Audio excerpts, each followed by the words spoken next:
We Told You So, Part 2, X12, 19th of June, 2021. We told you so how many times about the malignance of the virus put by Saul Tarsus, St. Paul, in Christ's program. Obviously, it's not just our opinion, because here be the historical data published by someone else, unknown to we, which verify it all.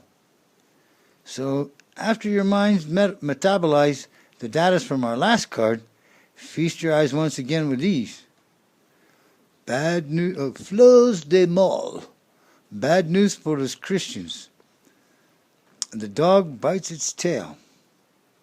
The oldest copies of the letters of Paul of Tarsus are dated more or less around the year AD 220.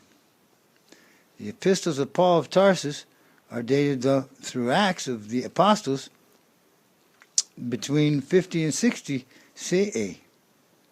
Until a few years ago, it was considered that the dedication of Theophilus, found in both Luke and in Acts, meant that they were written by the same person. The Gospels are dated between the year 70 and the year 100.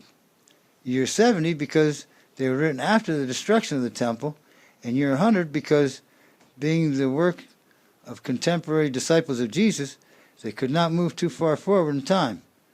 Now, I think it's easy for everyone to understand how these data are being tainted by circular arguments. Acts of the Apostles is currently dated for the more cautious around AD 120, but for others, the evidence points to the date higher than 200. The story of the lawyer Tertullus, who defends the Jews, seems like a parody of the lawyer Tertulliano, who fell from grace after 200 for joining the Mountainist Jewish sympathizers. Obviously, if the Acts is written in the 2nd or 3rd century, it cannot be used as a reliable testimony to date the Pauline epistles, and therefore all the little stories such as Paul's secretary as Luke the evangelist fall with them.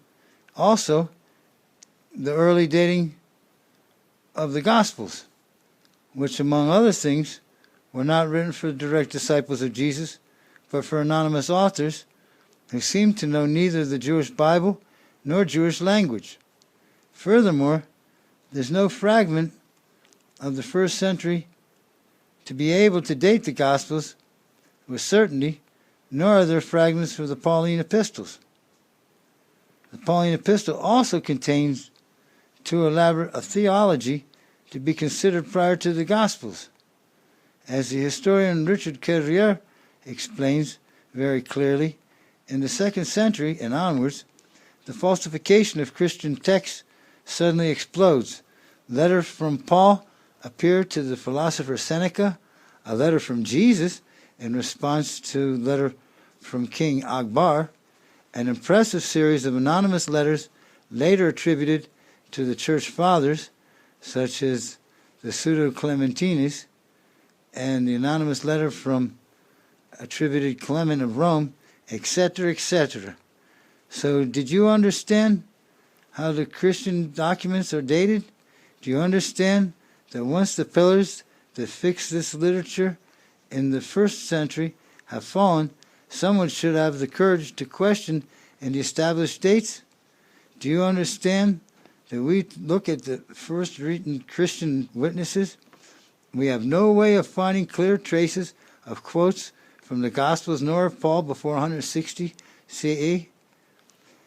For the archaeology, it's even worse. Forget about Christianity as they have told you. It's just a dog that bites his tail, says this French guy. And as always, copy and share these cards. All cards mentioned can be found by doing click on the QR.